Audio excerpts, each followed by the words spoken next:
In him we have redemption through his blood, the forgiveness of our trespasses, according to the riches of his grace that he lavished on us with all wisdom and understanding.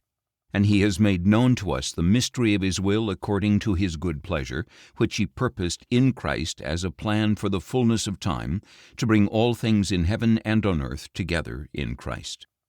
In him we were also chosen as God's own, having been predestined according to the plan of him who works out everything by the counsel of his will, in order that we, who were the first to hope in Christ, would be for the praise of his glory.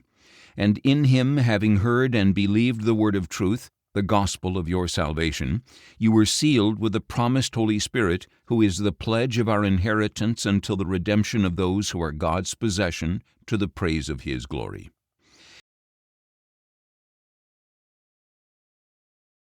Heavenly Father, thank you again for bringing us together to worship, to celebrate your goodness, to celebrate your love, to celebrate your awesomeness, Lord God. Thank you, Lord, that we can also look into your word, for your words contain your precious promises to your church. And this morning, Lord, as we look deep into that portion of scripture that we just read, concerning your promises to your church, will you please, Lord, awaken our hearts and minds, help us to understand, help us, Lord God, to grasp, and to, by faith, believe and want these things that you've promised us, Lord, through your word. Thank you, God. We ask this in the mighty name of Jesus, our Lord. I ask for your anointing upon me by your Holy Spirit. In Jesus' name, amen and amen. You may now be seated. Thank you, Sister Techi, for speaking that word this morning. It confirms what the Lord has, I believe, what the Lord has wanting to do this morning in our midst. And I'll explain that a little bit later. Praise the Lord. I want to continue in our study in the book of Ephesians. We're now in verses 7 to 14. I want to give a little bit of a background again, just so that we're refreshed. We studied the book of Colossians not too long ago. And Colossians and Ephesians are similar, but not that similar. One of their similarities is that they were written by the Apostle Paul while he's in prison, most likely in Rome. Both letters reminds the believers in Christ to share in the life, death, and resurrection of the Lord. Whereas Colossians focuses on our responsibility to participate in Christ, Ephesians focuses on our position in Christ. It doesn't mean that they don't talk about the other things, but that's the main focus of each of the letter. Okay. I also want to remind ourselves of a few terminologies, because for the longest time, the church has suffered from misinterpreting these terms, election and chosen and predestination. Bakit po nagkaganyan ang pagkakaintindi ng church? Dahil po sa isang taong pangalan na Agustin, what we call Saint Augustine. Augustine, about 400 years, almost 400 years after the church, reinvented or gave a different definition to these terms, chosen and predestination. Before Augustine came, the early church looked at chosen and predestination, or election and predestination, as not something fatalistic. It wasn't fatalistic at all. It's not deterministic. Election simply means God's choice. God made the choice. He chose Abraham. And because Abraham responded by faith, he gave him the promise that he gave him.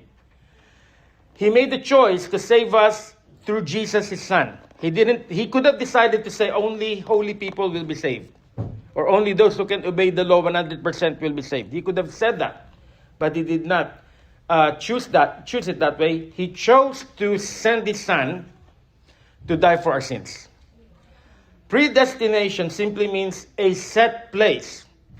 Okay, if we will stretch this predestination, preset, destination. Preset, the place is predestined, not the person.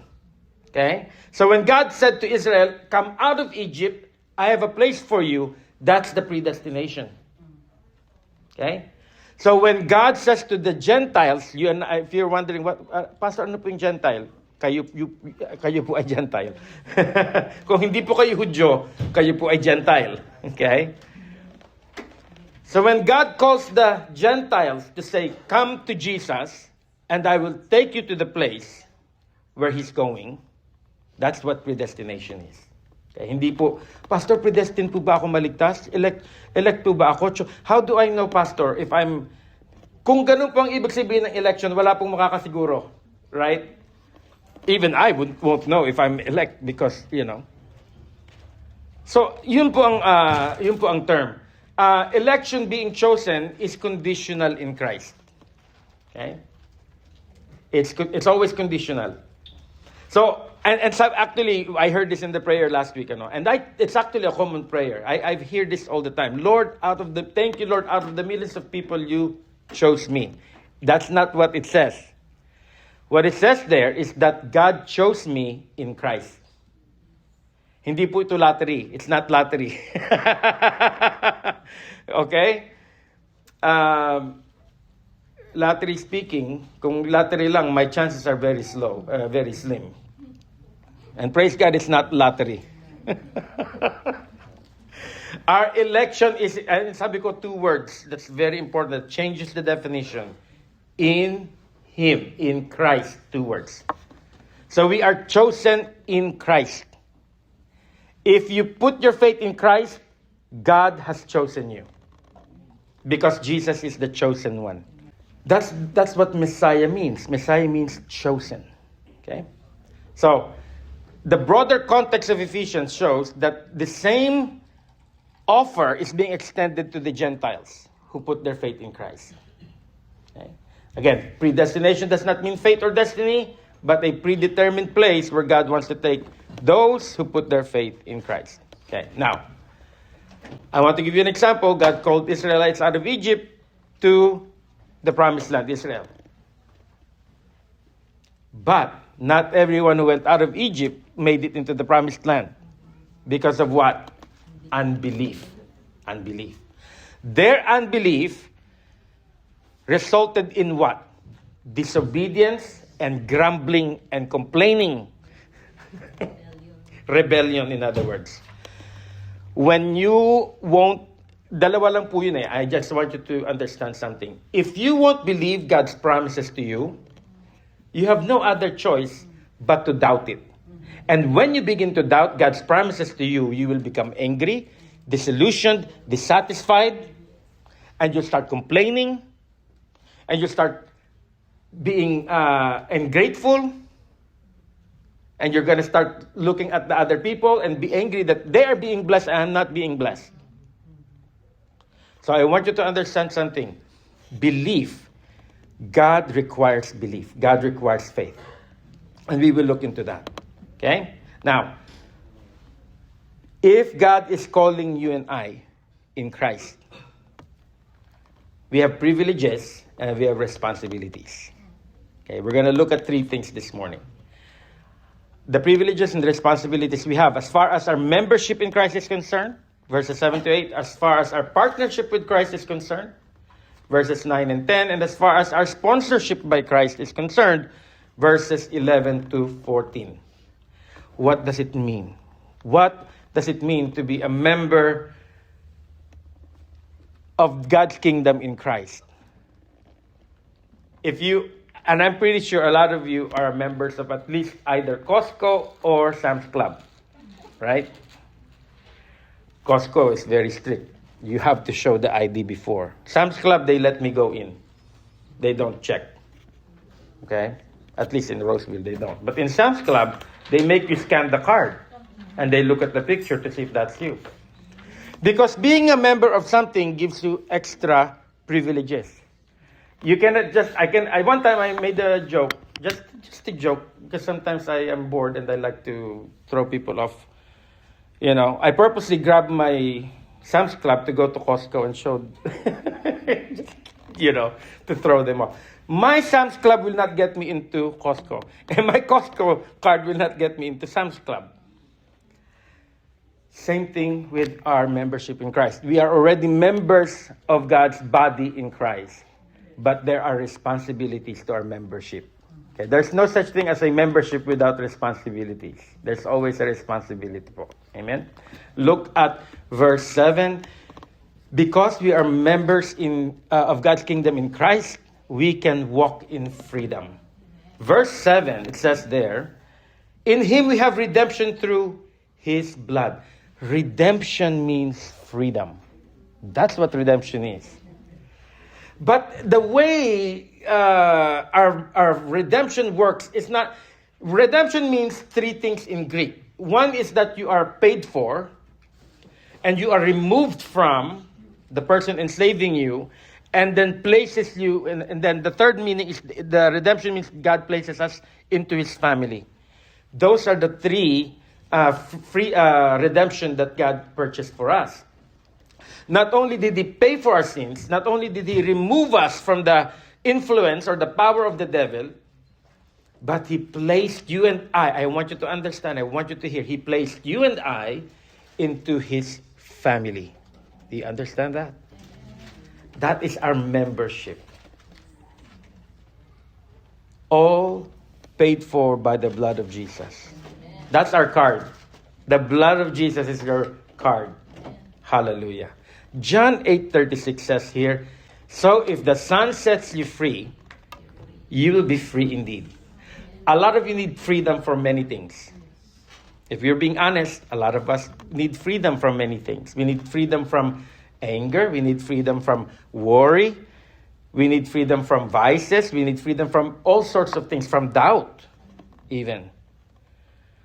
And the Lord says, I have come to give you freedom. That's what, when he started this ministry, and he read from Isaiah, that's what he read. The Spirit of the Lord is upon me. And one of the things that he enumerated there is to set the captives free. I love the old songs when I grew up. When I became a Christian, when my parents became Christians, I was about 7 years old. And we would go to fellowship. And one of the things that I still remember to this very day is that song, I'm so glad Jesus set me free. And there's a Tagalog version of that. Binihag ng Diablo, pinalaya ni Jesus. Binihag ng Diablo, pinalaya ni Jesus. Right? I think some of us needs to be reminded how we used to be captive by Satan. He can manipulate us just by a little bit of worry. We're like a headless chicken running around. We don't know what to do.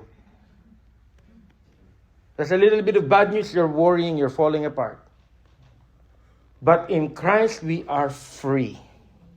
Not just free from sin, but free to be His child. Okay? We are free to be His child. Some of you live your life because of how other people defined you. Don't do that anymore. You are no longer defined by how... Maybe your parents saw you as, walang pupuntahan yung anak ko, or some of your friends or some of your teachers may have discounted you and said, you're hopeless. Free yourself from that. Jesus sees you for who He is. We are free. We are free from what other people, of other people's opinion. It shouldn't bother you and I. Amen? Hallelujah. We can also walk by faith. The forgiveness of our trespasses according to the riches of His grace. See, our faith is not blind faith. Do you understand me? Our faith has a foundation, and that foundation is the richness of the grace of Jesus Christ. So when God is offering you that grace, don't ask, is that real? Is totoo ba yan? Right? I know so many things now these days are fake. AI is fake, you know. Some people don't even recognize if it's true or not on YouTube. They look at it, oh, it must be true because I saw it on the internet, it must be true. That's not correct. That's not the case. Amen? When God shows us His Word, it's true. And you and I can believe it. And we are forgiven according to the riches of His grace. That's another thing that we doubt God a lot. Has God really forgiven me? And there's this thing that echoes and reverberates in the back of our minds, and we cringe, and and sometimes we remind ourselves of our failures. Please don't do that. We were talking about forgiveness. I was talking about forgiveness with someone. Forgiveness doesn't mean forgetting. Okay? It's impossible for me to forget. Let's say since Sister Joanna offended me, it's going to be impossible for me to forget that because it's already forever unless I get amnesia or anong tawag din yung pag matanda na, Alzheimer's or dementia, right? But it's always going to be indelible in my mind what she did to me. However, that's not the case with God. God is the only one who can forgive and forget your sins. Hallelujah. In the book of Micah, God pictures the sin as being cast into the sea. So why, and many of you go into an expedition, a fishing expedition. What do I mean by that? What God had taken and forgiven you of, that He threw into the sea, a lot of you, on the weekends, go fishing, and you fish what God already threw into the sea. Don't do that. He has already forgotten it. And you know what? You don't have to confess your sins again and again and again for God to forgive you. I give you an example. When David murdered Uriah, that's probably the worst thing that anybody can do. I mean, if you're going to talk about, pabigatan ng kasalanan, right? The worst thing that anybody can do is mga lunya and pumatay ng tao. And he did it twice. Same breath, he did it. Adultery and... Tagalog po yun ng adultery. Adultery and murder. Serious offense in the eyes of God.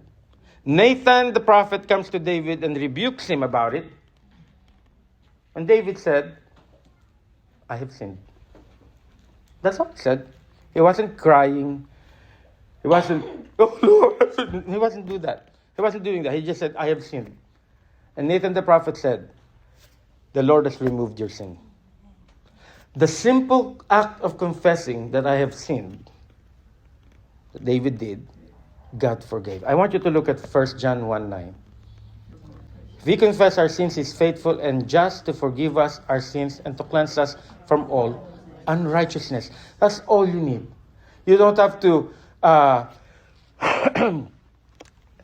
in the old religion, you don't have to go to the simbahan sa Baklaran para maglakad ng paluhod hanggang dun sa altar para patawarin kayo. You don't have to pay your penance. You don't have to say how many Hail Marys to be forgiven. If we confess our sins, He is faithful and just to forgive us our sins and to cleanse us. And since we're talking about membership, our sins doesn't disqualify you from being members of Christ. It doesn't work like that. I want you to understand.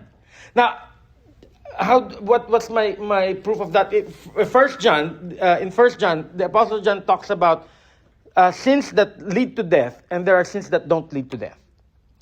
What the Apostle John is saying is this: we are forgiven. You and I are forgiven. We don't go back to square one every time we commit a sin. And I'm telling you, as a pastor and as a human being, I commit sin every day. It doesn't mean that God disqualifies me and makes me start all over again. It doesn't work like that. What separates us from God would be when we insist on the sin and we don't confess it. That's the most dangerous thing. When someone refuses to acknowledge his guilt and sin, that is a dangerous path. And that will eventually separate you from God. Because when you don't act on what the Word of God is saying about confessing your sins, pretty soon, you will be callous, you will be hardened, and you won't hear God's voice anymore. Because the Holy Spirit at some point will stop convicting you of the sins. But if our hearts are tender toward God and we are willing to confess our sins, if you are willing to confess if you confess your sins, He is also willing to cleanse you from all your unrighteousness. So our membership doesn't get erased just because of sin. We have to walk by faith in that regard. Amen? Verse 8, we can also walk in favor. I want you to look at verse 8. That He lavished on us with all wisdom and understanding. So this freedom that He's offering you, this forgiveness that He's offering you, that you receive by faith, He's also giving you, are you ready? Favor. Sometimes we joke about that. But you know it's true. I want you to turn to your neighbor and say, you are blessed and highly favored. That's hindi po yan prosperity gospel. That's not prosperity gospel. If the Word of God says it, it means what it is. It means what it means. Can you understand me? It means what it means. Don't. What does that mean? Maybe, okay. But that's what it said. What does lavish means? Labis. Sa Tagalog. Tama.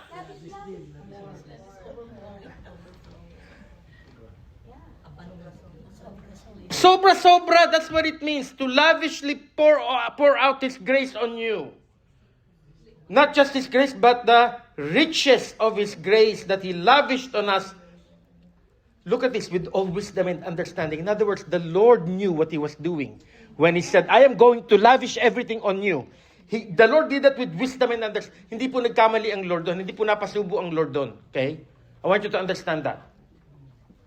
He wasn't, hindi po, minsan in our exuberance sometimes, we volunteer. Oh, magdadala na lang ako ng kari-kari next week. Ay, teka, mahirap pala magdala ng kari-kari next week.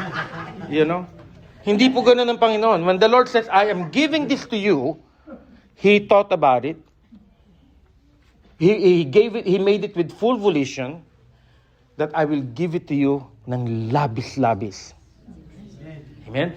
I normally try not to bombard you with too many verses. But I want you to take a look and pay close attention to each of these verses I'm about to show you. And my prayer is that it will bless you, shake you, and make you say, Lord, I want that.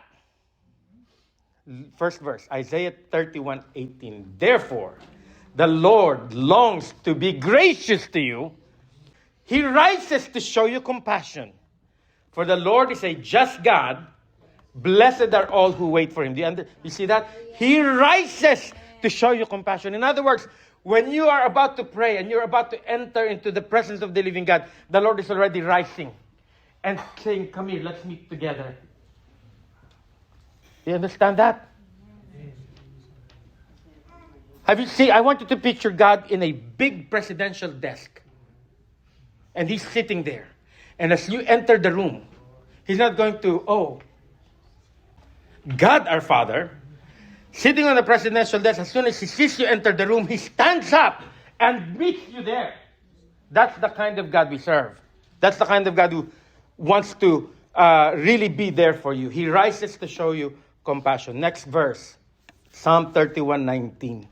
How great is your goodness, which you have laid up for those who fear you, which you have bestowed before the sons of men on those who take refuge in you. If you make God your refuge, you will see the greatness of His goodness in your life. But you have to make Him your refuge. Okay? One last verse, Hebrews 11:6. And without faith, it is impossible to please God, and because anyone who approaches Him must believe that He exists and that He rewards those who earnestly seek Him. There's a catch. You have to seek Him. You have to believe what He promised. Because otherwise these verses, and that's why I said, I pray it will wake you up. I pray that it will shake you. Because otherwise these verses won't mean a thing if you won't believe it. You have to believe it. You have to grab onto it. And you have to say, Lord, I'm believing you. This is what you said in your word. I'm believing this is for me. This is not for my neighbor.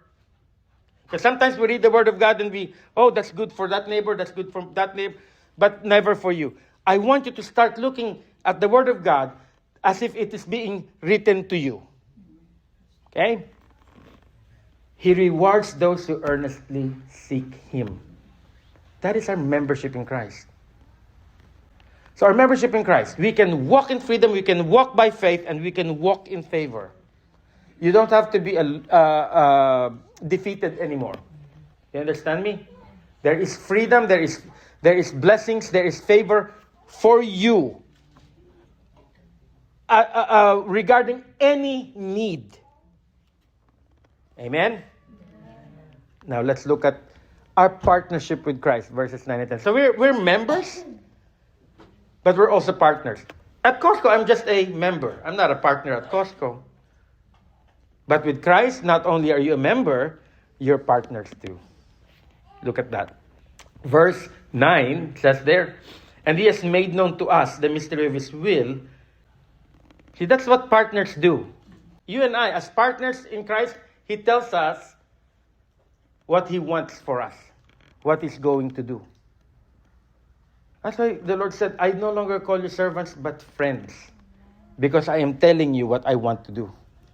He tells us what He wants to do. He tells, and sometimes I hear this too. How do I know the will of God? How do I know the will of God? Actually, the Lord already made known to you the mystery of His will. By the way, that's another word that I want to define, mystery. You will see this in Ephesians a lot, mystery. Mystery doesn't mean, we have to solve that. No, mystery means it's already been solved. Mystery simply means something that was once concealed but is now revealed in Christ. In the Old Testament, they didn't know why they had to go to the altar. They didn't know why they had to go to why they have to offer the burnt offering and so on and so forth. That was all pointing to Christ. But in Christ, we now see that the Old Testament is about Jesus. When we read the Old Testament, we see Jesus in there. That's what it means, that the mystery of His will has been revealed to you. He has made it known to you. So what do we do if He has already made known to us? How do we get it? How do we find out? I want you to look at Romans 12:2. Do not be conformed to this world. That means if you conform to this world, you will not know the will of God. But to know the will of God, do not be conformed to this world, but be transformed by the renewing of your mind. It means you have to have a different mindset now that you are in Christ and you are partners with Christ. You need to have a different mindset. You are going to renew your mind. How do you renew your mind? Through the Word. Then you will be able to test and approve what is the good, pleasing, and perfect will of God. Everything is right here. You want to know the will of God? Read the Bible. You want to know success? Read the Bible.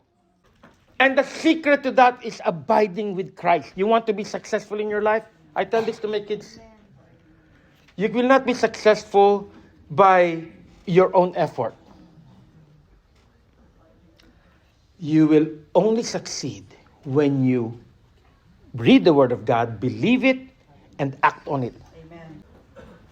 It's very simple, right here. But the problem is, we'd rather try other things, try other ideologies, than try what is tested and true. We go to different things before we go to the Bible. Go to the Bible first, because it will tell you how to succeed in life. It will tell you what God's good, pleasing, and perfect will is. It's here in the Bible. You will find it no other place. So seek Christ's agenda, because He has already made it known to you, right? He's made it known to you, so seek it. And once you find His good will, stay on it. Stay on Christ's good will. verse 8, verse 9, I should say, according to his good pleasure which he purposed in Christ. The goodwill that God is giving you and I is on Christ, and in order to remain in God's goodwill, you remain in Christ. You want to be on God's good side? Remain in the side of his Son. That is as simple as that. Right? Romans 11:22. Take notice, therefore, of the kindness and severity of God, severity to those who fell, but kindness to you if you continue in his kindness. God wants to show kindness, but you need to stay in his kindness. You understand? Hallelujah. All right, and we also need to support God's work. If we are partners with Christ, we will want to seek his agenda, we will want to be on his goodwill, and we will support Christ's work. Amen. Are you ready to support the work of Christ? Amen. Through service, through prayer, to be used by God? For God to use you in any way, in any capacity, is the greatest honor of your life. Hallelujah. Support Christ's work, verse 10, as a plan for the fullness of time to bring all things in heaven and on earth together with Christ. Jesus has an agenda. Costco has an agenda. What is their agenda? What is the agenda of Costco? To sell you things. That's their agenda, to sell you things. Nothing wrong with that. But you cannot expect to be a member of something and partner with God with something without an agenda. There's an agenda. That's right. Serve the Lord. Bring more souls to the kingdom. Use your talent. Use your resources. Use everything that you have to give glory to the living God. That is the agenda. That is the work of Christ. And he wants you to be partners with that by supporting that. Amen. See? You think it's all going to be privileges. We have responsibilities. There is a responsibility. Hallelujah. Open up your heart to the Lord and say, Lord, I want to serve you.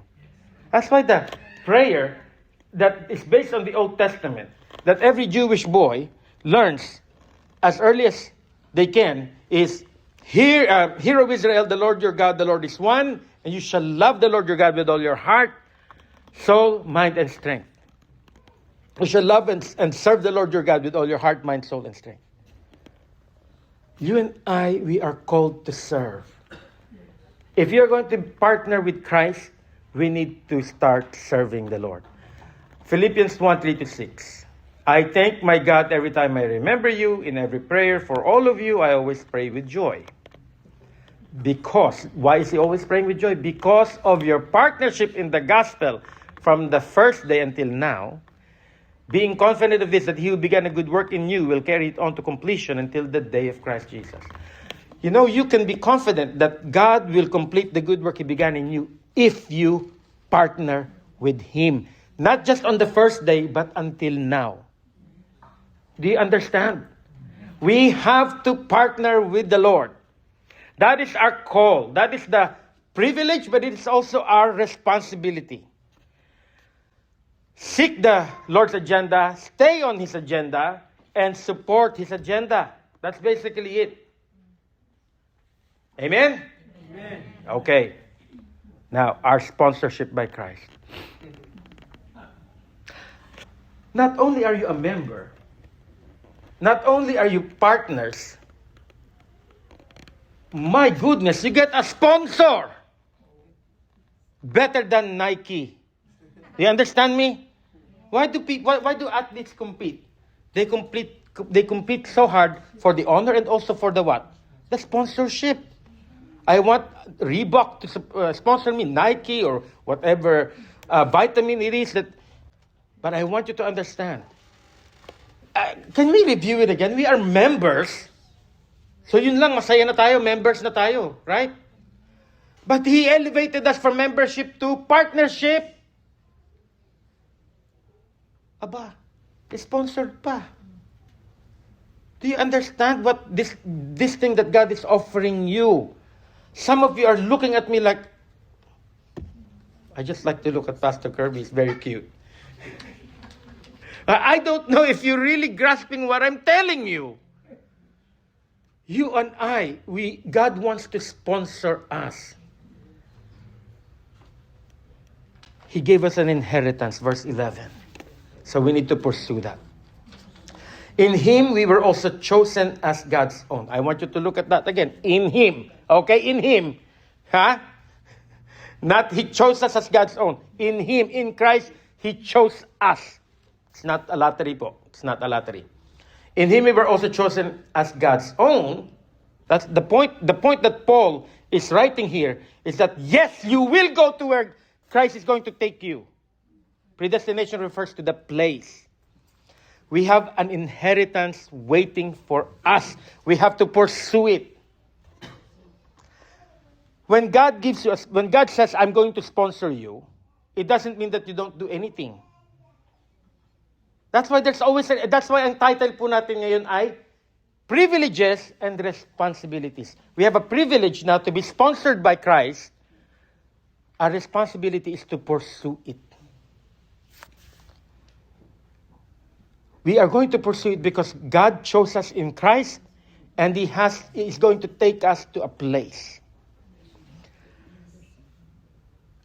And I want you to look into Philippians 3:12 to 14. Just because we have an inheritance doesn't mean we don't do anything. Because look, if you look at this passage of Scripture, it is full of verbs. It is full of action words. Not that I have already obtained all this or have already been made perfect, but I press on. I press on. I press on to take hold of that for which Christ Jesus took hold of me. The Apostle Paul knows there's an inheritance waiting for him, and he's saying, I need to pursue that. I need to press on to that. Brothers, I do not consider myself yet to have taken hold of it. But one thing I do, forgetting what is behind, and what? Straining! All means strain toward what is ahead. You have to push. It means to do everything you've got. Do you understand me? Give it everything you've got to pursue that which Jesus has already given you.